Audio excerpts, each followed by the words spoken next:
बातमी नागपुरातून। नागपूर मनपात काँग्रेसचा गटनेता ठरलाय संजय महाकाळकर यांचं नाव जवळपास निश्चित झालंय। आज नागपूर काँग्रेस मनपातील गटाची नोंदणी करणार आहे। महाकाळकर हे सलग दुसऱ्यांदा प्रभाग क्रमांक 30 मधून विजयी झाले। तेली समाजाचा नागपुरातील काँग्रेसचा चेहरा म्हणून त्यांना ओळखलं जातं। अधिक माहिती या संदर्भात घेऊयात आमचे प्रतिनिधी तेजस मोहतुरे यांच्याकडून। तेजस, काय सुरू आहे सध्या काँग्रेसच्या गोटात? महाकाळकर यांची नियुक्ती करण्यात आलेली आहे गटनेता म्हणून।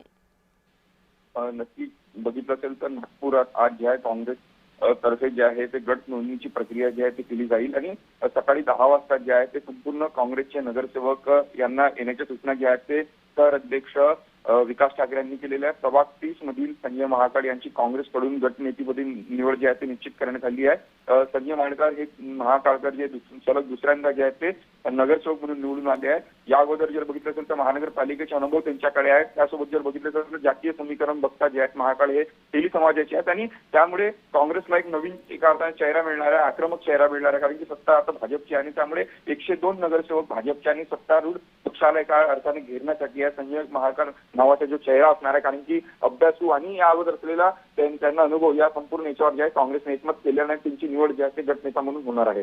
अगदी तेजस, विरोधकांचं नेतृत्व म्हणून महाकाळकर यांच्यावर काँग्रेसने विश्वास दाखवलेला आहे। त्या दृष्टीने विरोधकांचं नेतृत्व म्हणून किती भाजपसाठी संकट किंवा अडचण महाकाळकर ठरू शकतात? निश्चितच बघितलं गेलं असेल तर संजय महाकाळ या अगोदर सुद्धा महानगरपालिकेमध्ये नगरसेवक म्हणून काम केलेलं आहे। दीर्घकाळ ते काँग्रेसचे कार्यकर्ते सुद्धा राहिलेले आहेत आणि नागपूर शहराचे अनुभव त्यांना त्यामुळे मुख्यमंत्री देवेंद्र फडणवीस यांची होम पिच जे आहे ते नागपूर आहे। त्यामुळे होम पिचवर घेरण्यासाठी विरोधी पक्ष आक्रमक पाहिजे, अभ्यासू नेतृत्व पाहिजे, कारण की आजही बघितलं असेल तर नागपुरात असे अनेक काम आहेत जे आजही प्रलंबित आहे। पाण्याचा प्रश्न असेल किंवा असे अनेक प्रश्न जे आजही प्रलंबित अशा सगळ्या प्रश्नांना एका अर्थाने घेरण्यासाठी सत्तारूढ पक्षाच्या विविध विषयाला घेऊन जे आहेत ते विरोधक जे असतात ते आक्रमक होण्याच्या पवित्रात असतात। अशा वेळी जे आहे ते संजय महाकाळ एक चेहरा असू शकतात, कारण की त्यांना महानगरपालिकेचा दीर्घकाळ अनुभव आहे। त्या दीर्घकाळाच्या अनुभवाचा फायदा जे आहे ते काँग्रेसला होऊ शकतो। जी तेजस, धन्यवाद तुम्ही दिलेल्या सविस्तर माहितीसाठी।